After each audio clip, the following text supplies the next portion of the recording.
What is up, everybody? Welcome back to another episode of the Building Code. I'm Charley Birtwistle, alone in Omaha in the studio, but joined virtually with... Hey, everybody, Zach here. I would never, ever miss an episode of the Building Code. Of course not. I'm like someone that made me fly solo recently. I no did, comment. yeah. Or, sorry, not I, but some mysterious co-host that wasn't Zach did miss an episode earlier this week. There's only two, so who are we talking about?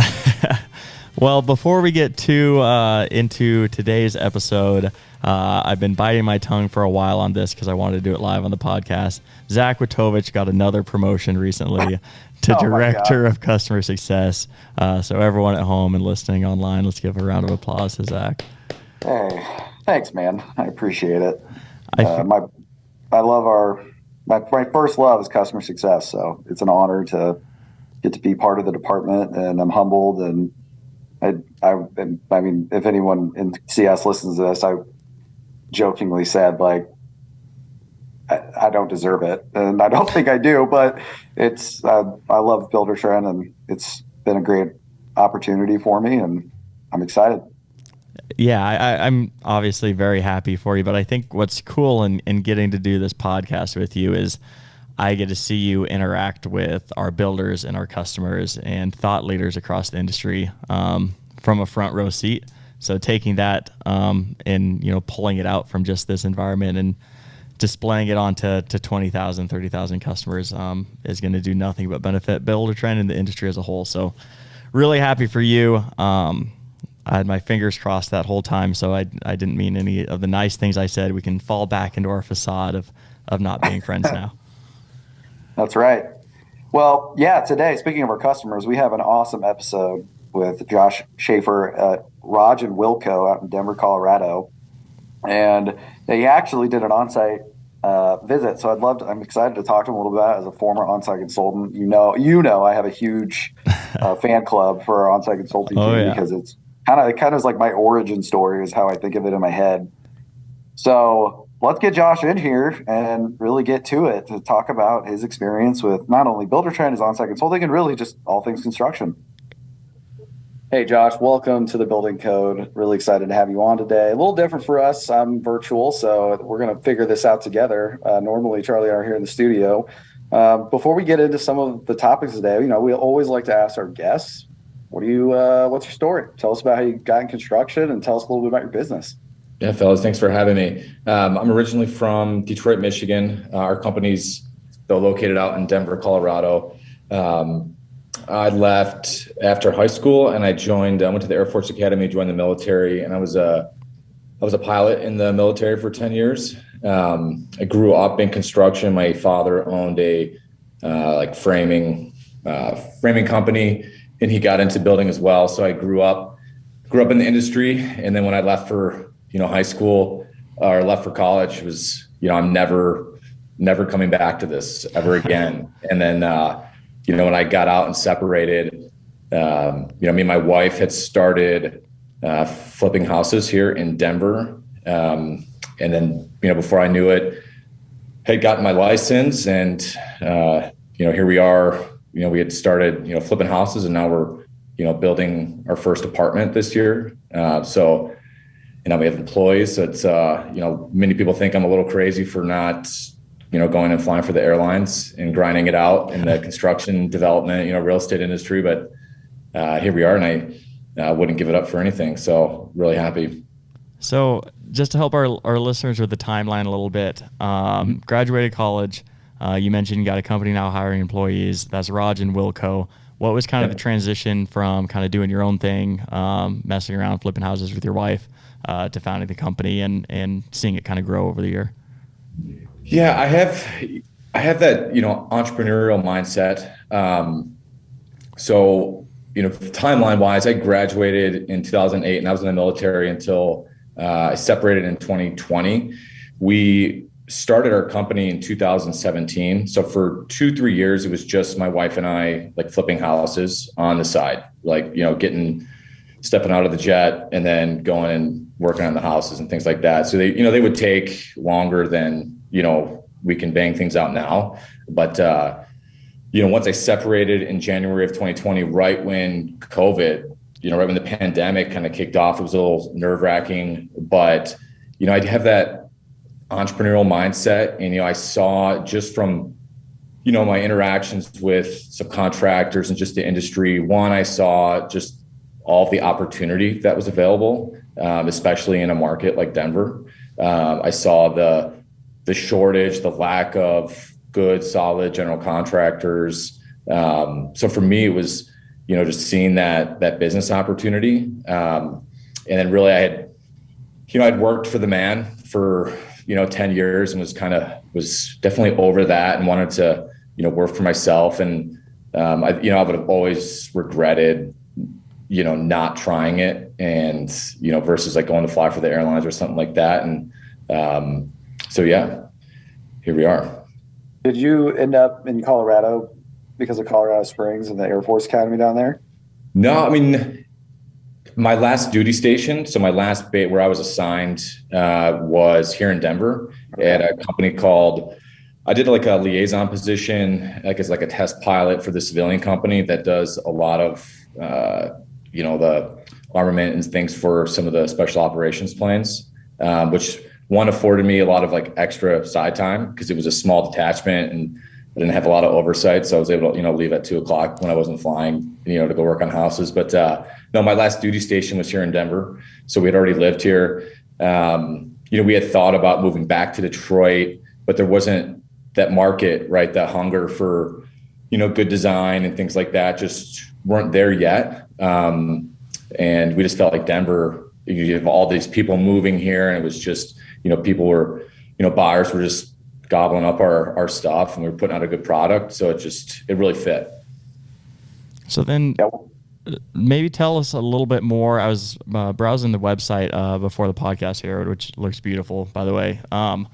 A little bit more about what you guys kind of specialize in. It looks like you do a little bit of everything. You mentioned building an apartment this year as well too, but what's the Rog Wilco bread and butter?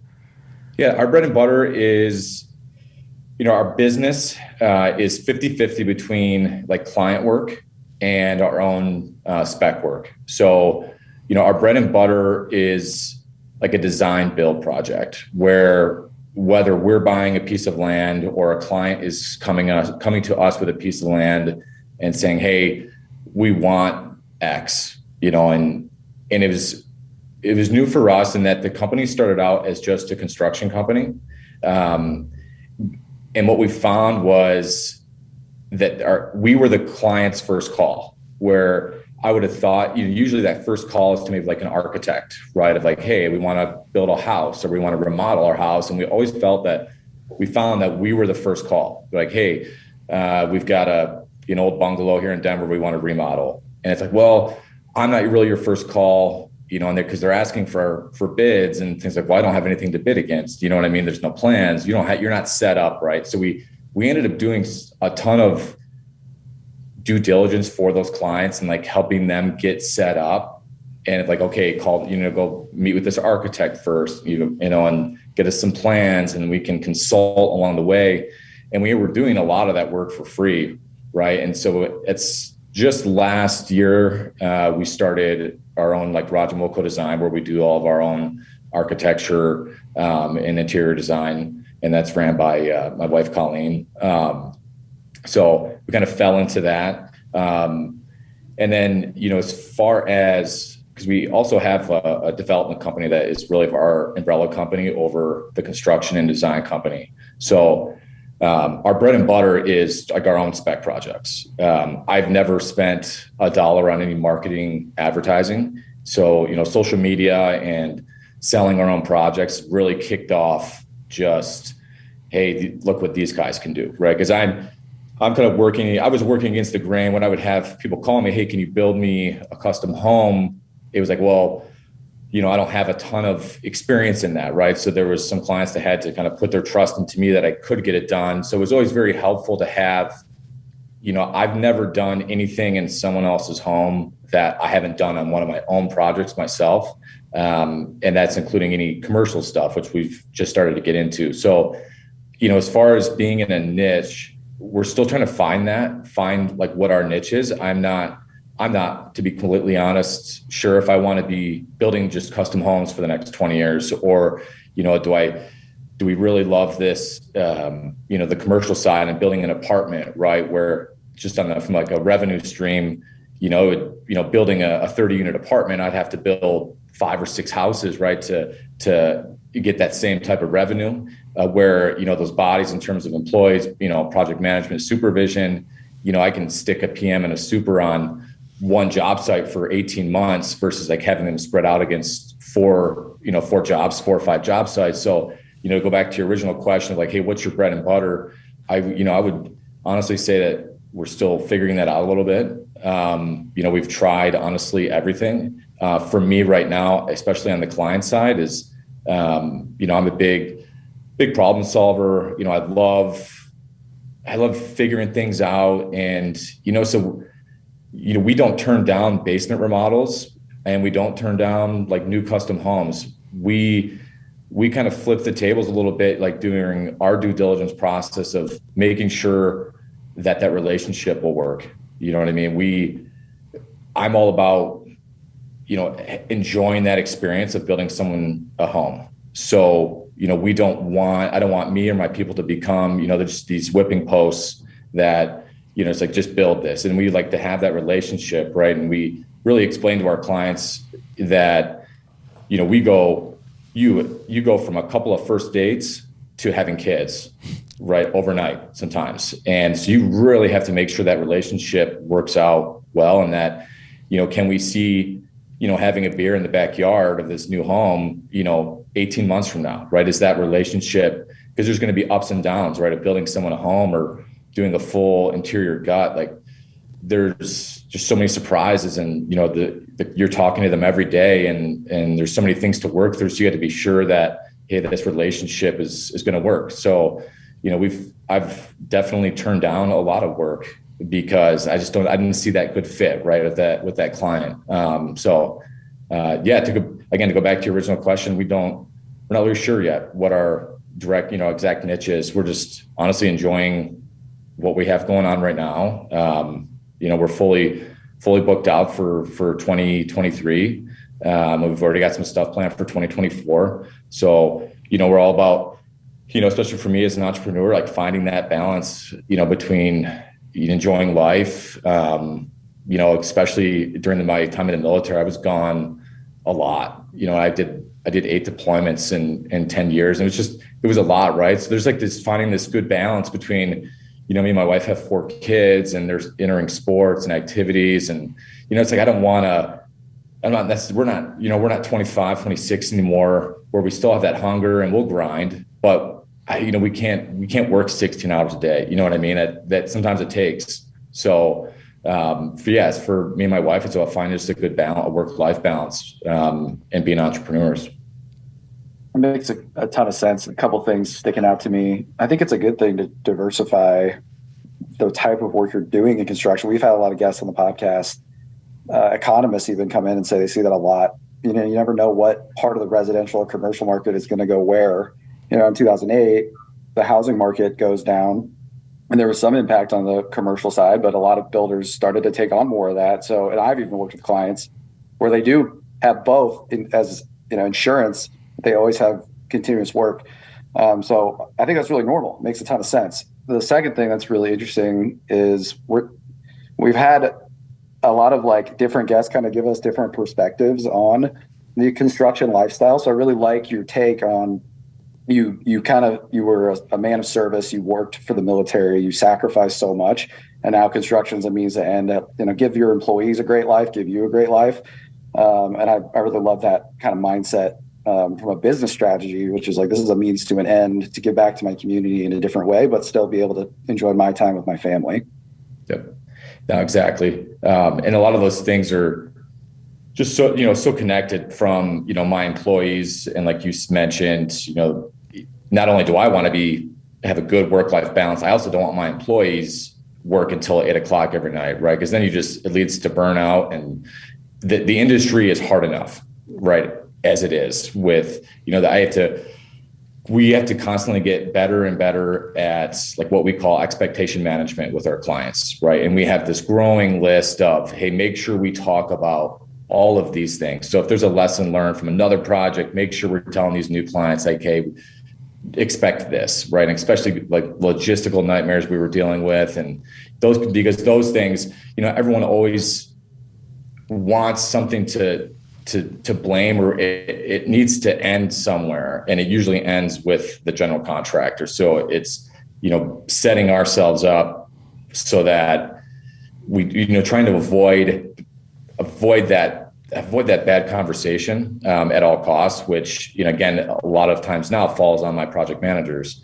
And it's such a people industry, right? And from the business side of things, I always kind of have that McDonald's mindset of one day, like, I don't want to sell my company, but one day maybe, right? And you have to set that up so that someone could come in and buy the company, right? And it is such a people driven like industry and company. Like, that is the value that we bring, is my people. And like, I am fully aware of that, and nothing that's not lost on me. And I have to keep and train great people, right? If you ask any other builder, GC, or even a plumber, like what their biggest pain point is, it's finding good people. Again, I even have to, as the boss, explain that to my clients, right? When they're upset, because they, a lot of them are high net worth individuals who operate at a high speed, and they expect certain things. And, I have to kind of help set those expectations sometimes of the struggles I face as an employer, right? And keeping and finding good talent. And it's hard enough to even pull people into the industry, man, let alone retain them, right? It's the biggest struggle we have. So I think, that work-life balance and the happiness, man, I'm trying to solve that, right? Of because there's what I found, how do we make every day a good day, right? And no one wants to look ahead to the week knowing that, man, 2 of these 5 days are going to be terrible. It's like, man, you don't want to start the week, right? Like, that sounds terrible. So when I'm watching football on Sunday night, it's always, are you looking forward to going to work on Monday? Or it's like, man, I don't want my Sunday to ever end, right? We've all like been there. The Sunday scaries are real. Oh, they're real. It's amplified by where you work. Yeah. And it's even worse, right? If you got a client to call at 9:00 on Monday morning and tell them, hey, you got a $10,000 change order coming their way, right? That's an even a worse situation. That's a bad situation to be in. So, yeah. Yeah, it's refreshing to talk to you and your perspective on not just your employee relationships, but your client relationships. Zach and I, working at Buildertrend, we talk about home builders a lot, and I think it's oftentimes easy for us to kind of get lost in the obscurity of it all. It's like, people build houses, they move on, they make money, they do another estimate, they make more money, they move on. And that's why we love doing the podcast, is getting to talk to people like you. And I think just the mindset of like, can I envision them having a beer on the back patio? Or is this going to be buying a house and building a house, other than getting married and having kids and stuff, is the largest thing you'll do in your life. So to be a part of that and make it special for that person, is refreshing to hear, for sure. Yeah. And we get that part, I tell that to our employees, like, it doesn't seem like much at times, but like, I love working for maybe the blue collar clients here in Denver that, bought their house 15 years ago, they're going to do, a line of credit or a refi to pull that money out.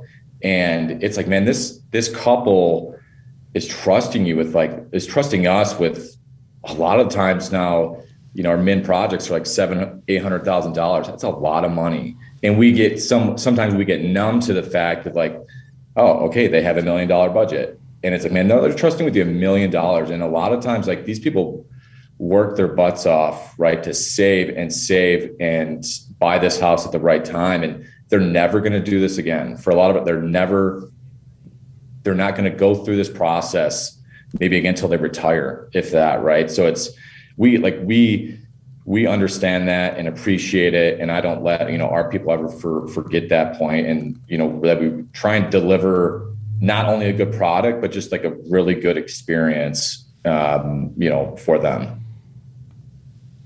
Well, speaking of relationships, I work on our customer success team. We brought you on today to talk about our on-site consulting service. I used to be an on-site consultant myself, and that was my favorite part about working in that service was like those relationships you build. I still have builders that I talk to. So you did it.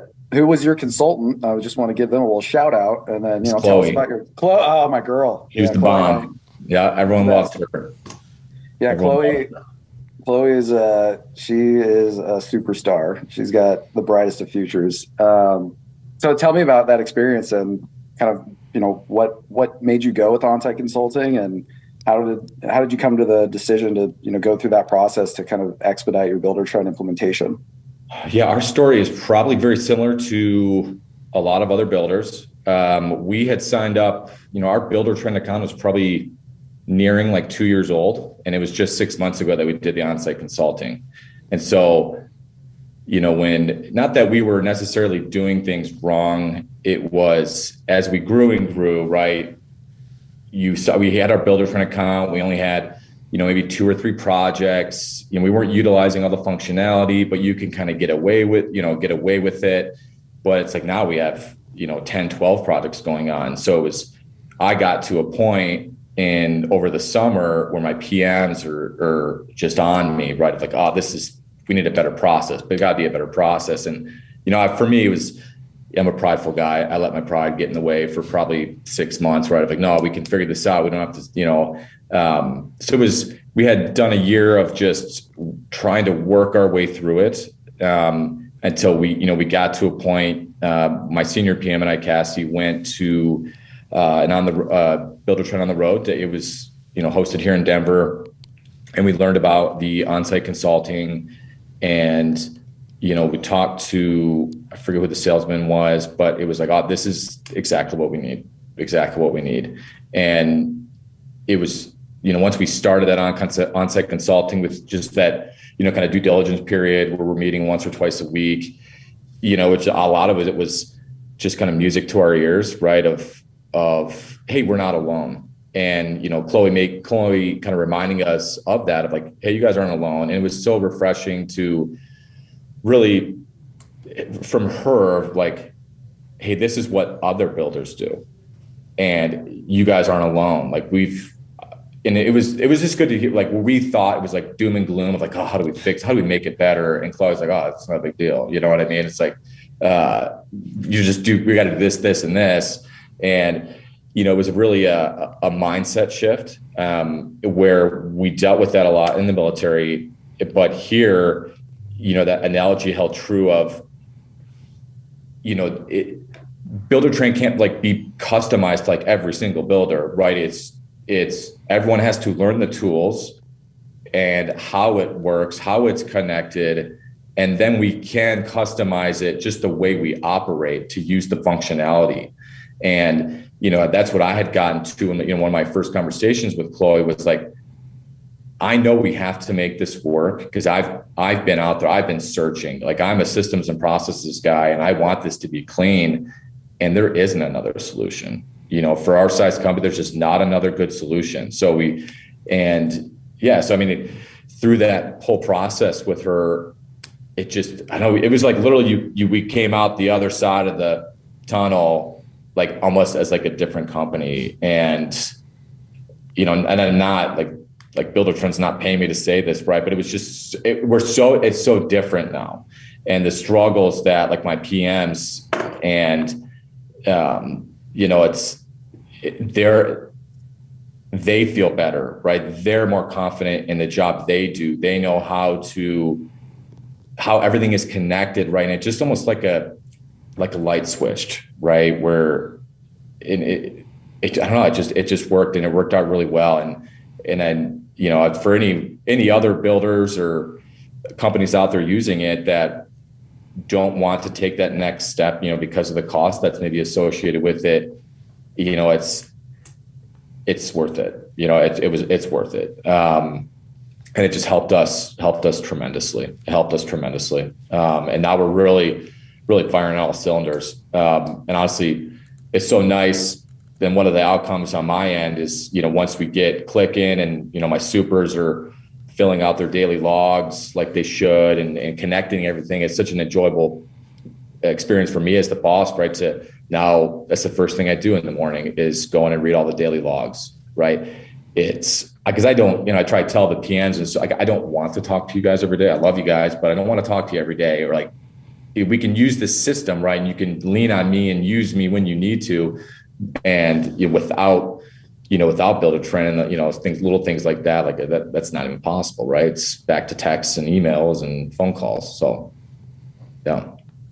Yeah, well, obviously, huge shout out, Chloe. Of course, she listens to every episode, I'm sure, but if she doesn't, she'll definitely have to check this one out. Texting her right after this to give her the heads up. So just so you know. One thing that you mentioned in there that we kind of glossed over, Josh, with the Onsite Consulting, and again, I don't want to make this super salesy pitchy, but I do think it's important to call out, is it's not just the day or two that they come out to your business and location, but it's all the pre-work too. Could you maybe talk to the listeners just a little bit about what kind of like that pre-work and the recurring sessions are like leading up to the actual visit? Right. I would argue that, yes, we did, I want to say about 6 weeks of pre-work, and then it was the 2 days of on-site consulting, and then it even extended past that for I think another 3-4 weeks where, as we implemented the things we did that we, set in place during the on-site period, that follow-up with Chloe of, hey, how's this working? Do we need to pivot at all? So yeah, I would say the whole thing was more like 2 months long. I was really impressed, with the pre-work that was done, and that it was not, we got all the hard work done. And when I say hard work, like really digging into how we do things. And so that when Chloe was here in person, like our PMs and, me, Cassie, we had like specific questions, right? That we could like really dial things in, and we weren't wasting anyone's time, right? So it never at any point turned into this like educational, where it was more of like an informative session, never got there. And I could see if we didn't have the pre-work, that period, those 2 days, man, you could just got lost and then, going down a bunch of rabbit holes and teaching people how to use estimates and bid packages. Like that wasn't the point. And I think, even, I'm in a networking group, and that's when I, advertise or promote like, hey, the onsite consulting piece of Buildertrend, I always caveat, like, make sure that you and your employees, like, the system really well, so that if you're going to spend this money and then, someone's going to come out and do this training, that the team is set up and like, what you want to get out of it. And for us, it was, that pre-work was so important, and to get through all the grind work, what I mean? Of like, hey, how do you sign on a lead? And it was nice just to get all that over with, and then, just Chloe asking questions of us, like, oh, and I've never thought about how we do that. Right. And it's like getting all that out of the way, to where even those conversations during the onsite consulting wasn't a 1v1 with like me and Chloe, right? We had already worked out all those things. So like Chloe came just prepared to really get, to really dig in and focus on, the pain points and how do we navigate them. Yeah, Josh, we hear this a lot, as I've worked with a lot of customers, and it's really interesting because I think there is kind of a point of no return where you really commit. Some people do the onsite, do that. Some people figure it out on their own because they've been paying for the subscription for 2 years, and similar stories. Sometimes it's both.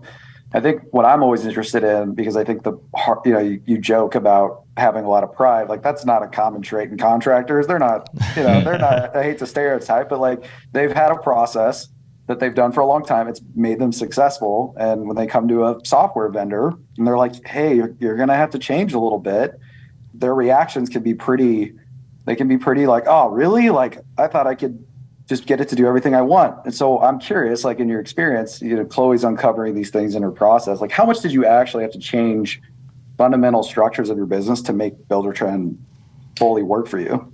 We did. So I didn't have to change too much. I'm, in the military, we say, if you had enough bananas, you could teach a monkey to fly. And so I'm using that in a meeting next week. I'm putting that on a t-shirt. And it's so true. Like people like look at like me flying in a jet and being like, oh my God, like you just must be the smartest person in the world, right? Like all these guys doing it's like, that's not it. It's like that's the one thing the military is good at, is like training, 22-year-old lieutenants and handing them over a $30 million plane to fly. And they get it. And that's taxpayer money, right? So me coming in, like, and the way we were flipping houses, like I'm not running my business, seat of the pants, Excel sheets, Google Drive, four different, Airtable and all these other things. I ain't doing it, right? And so I'm a big believer in what really I loved about Buildertrend in the beginning was like the to-dos and the checklists. And because I'm a firm believer that even though every house is very custom, it's different, the process is the same. So I'm a big believer that I can build a 300-step checklist to build a house. And that's what's beautiful about Buildertrend is like, it had that. And I was like, I globbed onto that, right? Where it's like, this fits how like I want to do business, right? And the more, even it doesn't take, we always thought that, and it's still a little bit like our subcontractors are a bit of a limiting factor in really allowing the system to work at its full capacity, right? We're always struggling with, hey, stop bothering me for when you're going to do your rough end plumbing, like check Buildertrend, right?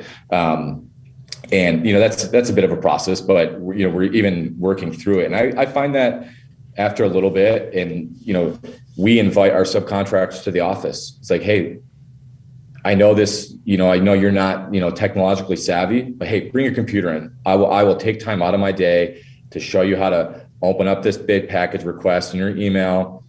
The plans are right there, and then you come back in, submit it. I don't even need you to open in a Buildertrend account, but I do need you to bid like this. You know what I mean? And we're pretty, it's helped, we're somewhat stern. It's like, hey, if you don't want to do business our way, then, I'm sorry, but we can't do business with you. And we have let go of a lot of subs where it's like, hey, we have this new standard now, and it's the expectation of our clients, and we're going to have that same expectation as with you, right? And that's what separates the good subcontractors from like a business side, because there's a lot of good craftsmen, there's not a lot of good business owners, and sometimes they forget that and they lose that. And that's we're big on documentation and being organized, and I'm not going to chase people down for payments to make sure you're getting paid, and we'll use the system and the process, and let's allow those things to be simple so we can focus on being out in the field more and doing the stuff that matters. So. Yeah, that's I feel like the only other question I have for you then is, kind of what's next. I feel like you did the onsite, you learned a ton, you established the processes, you're hiring more people. What's kind of next on your to-do list, or what are you looking forward to the most in the upcoming year? In the upcoming year, I think it's, for me personally, getting back to a point where I'm just working, 8 hours a day, putting more trust into my employees now that we have, a good system and process through Buildertrend in place, and letting that kind of work itself out. Continuing to grow the business in terms of, maybe stepping into more commercial work. We just hired our first bookkeeper, and so that was been a real joy, and making that connection between say QuickBooks and Buildertrend, and maybe fixing that process a little bit. And that's one thing, my hope for Buildertrend is they kind of incorporate more of that financial side, and because I would say right now we use Buildertrend, Gusto, and QuickBooks, right? And it's like, how do you make it even better? You know what I mean? It's like, now I feel like you guys have figured out 85-90% of it, and so that's my hope for the best. I think Buildertrend is a lot residential based, so we're still working through is it how does it work on the commercial side? And while I have high hopes that it's going to be all fine, but we're right there. And I think overall, if I was to say one last thing, it's like anything, and someone said this at the on the road thing. It's like, man, you're going to get out of this what you put into it. This doesn't happen by itself, right? Buildertrend does not make a disorganized company organized. Like, you got to put the work in. You got to set up things correctly, right? Do that, put that 80, 120 hours in now, set your templates up and do those things. Because then, man, I'm in that place right now where we did do all that hard work and it feels so good. You know what I mean? Everything is just really clicking right now. And, so yeah, I think we're excited for 2023, looking for a little more sunshine, but yeah, we're excited. Josh, man, we could talk for you 3 hours of your time. This has been an amazing conversation that it just flowed right on by. We have to call it for today, but is there any, last parting words you can give our listeners about kind of recommendations on how to get started with Buildertrend?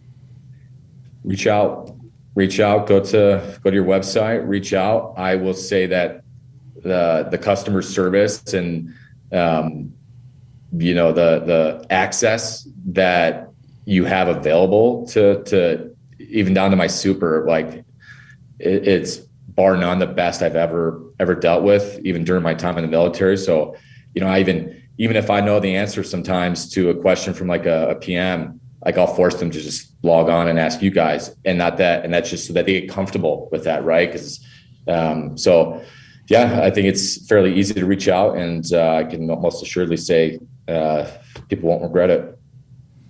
Well, Josh, it's been an absolute pleasure. Thank you very much for coming on today. I hope to see you again soon. Yeah, thanks, fellas. I appreciate it. All right, Charley, we just had Josh in here talking about all things in his business and his Buildertrend experience, his Onsite Consulting, and I'm going to actually take it. Usually I kick it to you, but I'm grabbing it for myself. Wow. Yeah, okay. right. It must be that giant coffee that you drank throughout the course of the interview. It's the director title. It's the whole thing. It's just going in my head. That was awesome. We obviously talked to Josh a lot about his business. And we always talk to our customers about our business, but for whatever reason, I felt like we got into some topics that maybe we hadn't even planned to talk about today. And my big takeaway is this is a common theme coming up again and again, is like a hiring strategy. The number one problem that people face is getting good people that you can rely on. And hopefully our listeners who listen to the Building Code, understand that those challenges are not isolated, right? But having kind of a process around it and really having a standard that really stuck out to me when he was talking about his subcontractors and that they, he's turned people away because they don't follow a process. And like that takes a lot of sacrifice in your own workflow and processes. So really, really interesting to get into those things. And obviously Chloe coming up, I literally that may have been the coffee.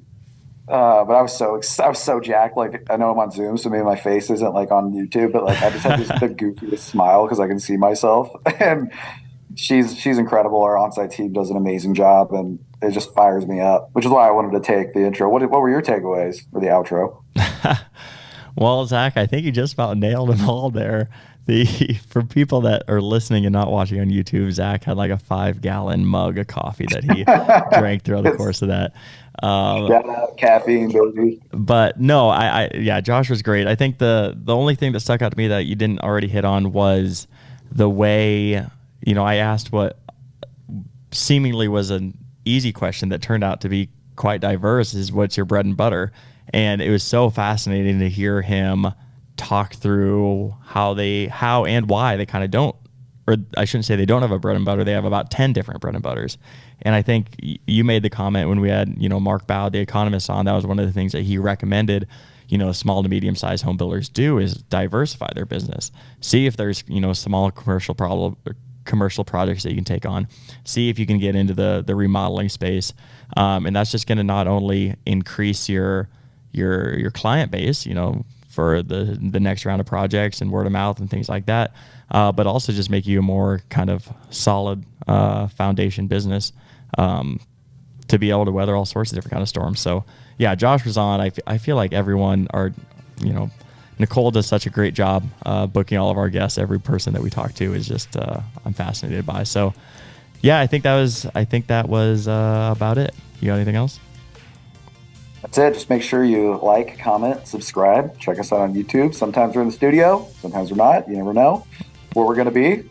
Yeah. So thank you so much for listening, and we'll check you guys next time. I'm Charley Burtwhistle. I'm Zach Watovich. See you then. Thanks for watching the video. Remember to subscribe to our YouTube channel for exclusive content brought to you by Buildertrend.